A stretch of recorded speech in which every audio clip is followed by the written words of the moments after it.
anak-anak, apa kabar kalian hari ini? Baik ya, apakah ada yang izin atau sakit?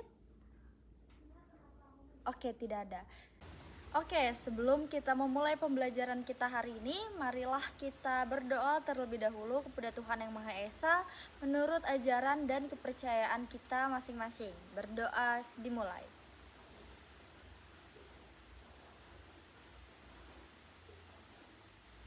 Berdoa selesai. Ibu mau bertanya nih sama kalian. Pernah nggak sih kalian duduk di taman terus sambil memperhatikan sekitar? Pernah ya, pasti pernah dong. Terus kalian pasti ada ngeliat rumput. Nah, di rumput-rumput itu kalian pasti ada ngeliat ada hewan yang lompat-lompat. Itu namanya belalang. Nah, terus ada juga mungkin kalian ngeliat burung-burung yang terbang tuh di udara. Kalian tahu nggak sih kalau sebenarnya di alam semesta kita yang sangat amat besar ini, itu semua makhluk hidup saling membutuhkan satu sama lain untuk bertahan hidup.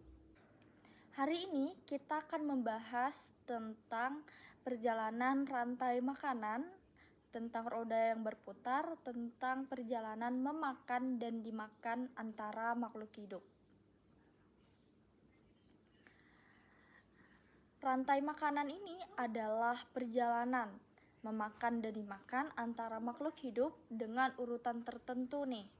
Coba kalian bayangkan bahwa sebuah rantai motor itu putus, maka akan menyebabkan motor itu tidak bisa digunakan. Nah, begitu juga tentang rantai makanan ini. Jika salah satu ada yang hilang, maka rantai makanan ini akan terganggu begitu. Lalu dalam rantai makanan ini ada 3 peran utama yang harus kalian ingat. Yang pertama yaitu produsen, yang kedua ada konsumen, lalu yang ketiga ada dekomposer atau pengurai. Ibu akan jelaskan satu-satu dulu. Produsen ini adalah si pembuat makanan.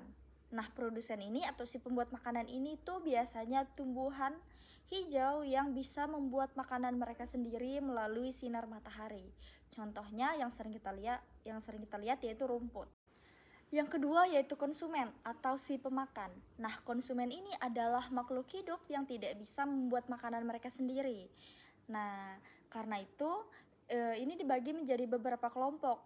Ada konsumen yang pertama. Konsumen yang pertama ini adalah hewan pemakan tumbuhan hijau atau herbivora. Contohnya adalah belalang. Lalu konsumen yang kedua ini adalah hewan pemakan konsumen yang pertama. Lalu ada konsumen yang ketiga. Ini adalah konsumen yang memakan konsumen yang kedua. Contohnya adalah ular. Lalu yang terakhir adalah konsumen puncak. Ini adalah hewan predator yang tidak ada pemangsanya lagi. Contohnya adalah elang. Lalu yang ketiga ada pengurai atau dekomposer. Ini adalah si tukang bersih-bersihnya, adalah puncaknya. Jadi ketika makhluk hidup itu mati, maka tubuh mereka akan diuraikan oleh jamur atau bakteri sehingga akan kembali menjadi tanah dan dapat menyuburkan tanah. Siapa yang tahu padi itu tumbuhnya di mana? Benar banget, padi itu tumbuhnya di persawahan atau di ladang. Coba kita lihat contohnya di sawah. Di sawah itu kita melihat para belalang yang datang untuk memakan padi. Lalu belalang-belalang ini akan dimakan oleh katak. Dan katak-katak ini akan dimakan oleh ular. Dan ular ini akan dimangsa oleh elang. Ketika elang ini mati, mereka akan diuraikan lagi oleh jamur atau bakteri sehingga akan kembali ke tanah dan dapat menyuburkan padi. Begitu seterusnya, seperti roda yang berputar. Nah, anak-anak, dari perjalanan kita ini tadi, jadi kita ini tahu bahwa setiap makhluk hidup itu punya peran pentingnya masing-masing. Jadi kalau misalkan nih para ular yang di sawah itu habis diburu oleh manusia, menurut kalian apa yang terjadi? Benar banget, para katak ini akan menjadi hama untuk tanaman padi kita dan padi akan terancam tidak jadi panen atau menjadi gagal panen. Nah, setelah belajar tentang ekosistem hari ini, mari kita merenung sejenak. Kita jaga kebersihan lingkungan di rumah, karena itu sebenarnya kita sedang menjaga rantai makanan agar tetap berjalan.